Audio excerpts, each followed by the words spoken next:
میں ہاسپٹل میں گئی، میو ہاسپٹل میں گئی اور پھر میں ادھر گئی جناح ہاسپٹل.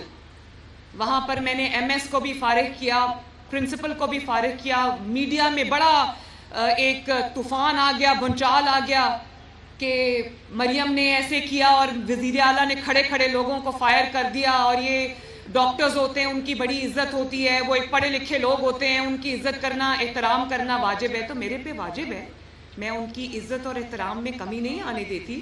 جو ڈاکٹرز پڑھ لکھ کر آ کر اپنی قوم کی خدمت کرتے ہیں، مریض کی خدمت کرتے ہیں، مریض کو صحت یاب کرتے ہیں، میرے دل میں ان کی بہت جگہ ہے، میرے دل میں ان کا بہت احترام ہے، بہت عزت ہے. لیکن دنیا یہ بات نہیں جانتی کہ نیچے بیسمنٹ میں جب میں نے جا کے چھاپا مارا تو وہ دوائیوں کے کریٹس باکسز کے باکسز بند پڑے تھے، اور وہی دوائیاں عوام کو کہا جا رہا تھا کہ باہر، اور فارمیسی کا نام لکھ کے ڈاکٹرز کی جانب سے دیا جا رہا تھا. چند ڈاکٹرز، میں سب کا نام نہیں لیتی، چند ڈاکٹرز کی طرف سے ان کو کہا جا رہا تھا کہ یہ دوائی آپ باہر سے لے آؤ. تو جب میں تقریباً 100 ارب روپیہ میں نے مختص کر دیا ہے فری دوائی کے لیے کہ کوئی بھی اگر سرکاری ہسپتال میں قدم رکھے تو اس کو کوئی دوائی، چاہے وہ پیناڈول ہی کیوں نہ ہو، وہ اس کو اپنی جیب سے نہ لینی پڑے. تو جب میں نے 100 ارب روپے کی ہم فری دوائی دے رہے ہیں تو کسی کی جرت ہے کہ وہ میرے جو غریب پیشنٹ ہے اس سے کہے کہ تم باہر سے دوائی لے آؤ 16,000 کی، 17,000 کی، 18,000 کی؟ اس کے اوپر میری زیرو ٹالرنس ہے. اس کے اوپر مجھے جس کو بھی نکالنا پڑا، فارغ کرنا پڑا، مجھے کوئی ڈر نہیں ہے. آپ نے میری جتنی تنقید کرنی ہے میرے پہ کر لو، لیکن مجھے پتا ہے میرا فرض کیا ہے. ڈاکٹرز کی عزت ان کے کام سے ہوتی، ان کی خدمت سے ہوتی، اس بات سے نہیں ہوتی کہ آپ انہوں نے اگر کوئی غلط کام کیا تو آپ آنکھیں بند کر لو. میرے لیے سب سے ضروری ہے کہ جب سرکاری ہسپتال میں کوئی جائے تو اس کو فری دوائی ملے. جب سرکاری ہسپتال میں کوئی جائے تو اس کو لائنوں میں نہ لگنا پڑے. جب سرکاری ہسپتال میں کسی کو سرجری ریکوائرڈ ہو تو اس کو 4 مہینے کا انتظار نہ کرنا پڑے. اس کے ساتھ ایک ادب اور احترام اور طریقے سے اس کے ساتھ ڈیل کیا جائے. ان کی بھی کوئی عزت ہے. اور آپ یہ دیکھو کہ پچھلے چند ماہ کے اندر وہ ہارٹ پیشنٹس، بچے جو اپنی ہارٹ سرجریز کے لیے انتظار کر رہے تھے، with in a few months 3,500 بچوں کی فری ہارٹ سرجری ہوئی ہے. ماشاءاللہ ان کی زندگیاں بچی ہیں.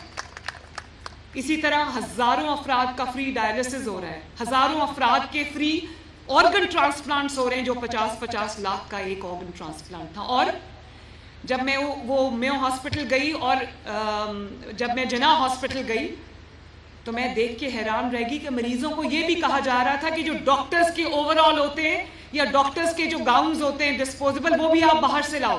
ان کو کہا جا رہا تھا کہ جو آکسیجن ماسکس ہیں وہ بھی آپ باہر سے لاؤ. مجھے پیشنٹس نے یہ خود دکھایا ہے، میرے پاس ثبوت ہے، انہوں نے مجھے پرچیاں دی. اور ایک پیشنٹ نے کہا کہ میرے بیٹے کا ایکسیڈنٹ ہو گیا تھا تو میں جمعے کی رات کو ایکسیڈنٹ ہوا، میں اس کو لائی، اس کے پاؤں میں بہت برا زخم آیا تھا تو اس کی سرجری ریکوائرڈ تھی. تو ڈاکٹر نے اس کو کہا کہ ہفتے اور اتوار کو چھٹی ہوتی ہے، منڈے کو آنا. اور وہ منڈے کو جب اپنے بچے کو لے کر آئی تو اس کا زخم خراب ہو چکا تھا. تو اس کے اوپر مجھے ایکشن لینا پڑتا ہے، میں ذمہ دار ہوں اس چیز کی، اور اس کے لیے مجھے جو ایکشن لینا پڑا میں لوں گی. لیکن عوام کی جو مریضوں کی سہولت ہے اس کے اندر میں کسی قسم کا کمپرومائز برداشت نہیں کروں گی. اور اس کی وجہ سے میں نے اب تمام سرکاری ہاسپٹلز میں لاؤڈ سپیکرز پہ ایک سسٹم ہم نے لگایا ہے جو کنٹینیوسلی یہ اعلان کر رہا ہے ہاسپٹلز میں سپیکرز کے تھرو کہ کوئی بھی پیشنٹ اپنی دوائی کے لیے پے نہیں کرے گا. اور اگر آپ سے کسی بھی دوائی یا ایکوپمنٹ کے لیے یا کسی میڈیکل سپلائی کے لیے آپ سے مانگا جاتا ہے پیسہ، یا آپ کو کہا جاتا ہے کہ باہر سے لے کے آؤ، تو آپ نے پیسے نہیں دینے، بلکہ اپنی شکایت جو ہے وہ شکایت کاؤنٹر پہ جا کے آپ نے رجسٹر کرانی. یہ اناؤنسمنٹس ہو رہی ہیں میری جانب سے تمام سرکاری ہسپتالوں میں اکراس پنجاب، اور میں بغیر بتائے ہاسپٹلز کا دورہ کر رہی ہوں. اور اب میں جب سروسز ہاسپٹل گئی تو 2 ہاسپٹلز میں نے جو ایکشن لیا، اس کے بعد سروسز ہاسپٹل میں مجھے یقین نہیں آیا اتنی بہتری شروع ہو گئی ماشاءاللہ. اور آپ دیکھو کہ سکولز میں بھی ہم بہتری لانے کی کوشش کر رہے ہیں، سینٹرز آف ایکسلنس بنا رہے ہیں، اور ہم ایک سکولز کو آؤٹ سورس کر کے، وہ بھی ایک الگ کہانی ہے، لیکن اس میں ہم بہتری لانے کی کوشش کر رہے ہیں. بچوں کو جو ہے وہ وظائف مل رہے ہیں، بچوں کو اسکالرشپس مل رہی ہیں، اب ہم لیپ ٹاپس بھی دینے جا رہے ہیں۔ اسی طرح اپنی چھت اپنا گھر میں اللہ تعالیٰ کے فضل و کرم سے 30,000 کے قریب قرضے جا چکے ہیں، اور تقریباً 25-26 ہزار گھر جو ہیں وہ تکمیل کی طرف ہیں۔ 2,000 گھر اپنی تکمیل کو پہنچ گئے۔ مجھے کوئی ایسی حکومت بتا دیں جس نے 5 سال میں 30,000 گھر کسی کے لیے بنا کے دیا ہو۔ یہ 1 سال میں اللہ تعالیٰ کے فضل سے مسلم لیگ نون کی حکومت نے 30,000 گھر بنا دیے ہیں۔ اور اسی طرح آپ کو ماحول دوست الیکٹرک بسز جو ہیں وہ گرین بسز آپ کو لاہور کی سڑکوں پہ پھرتی نظر آتی ہیں۔ آئندہ چند ماہ 1500 بسز الیکٹرک بسز اور آ رہی ہیں جو آپ کو پنجاب کے ہر شہر میں ہر دیہات میں چلتی نظر آئیں گی۔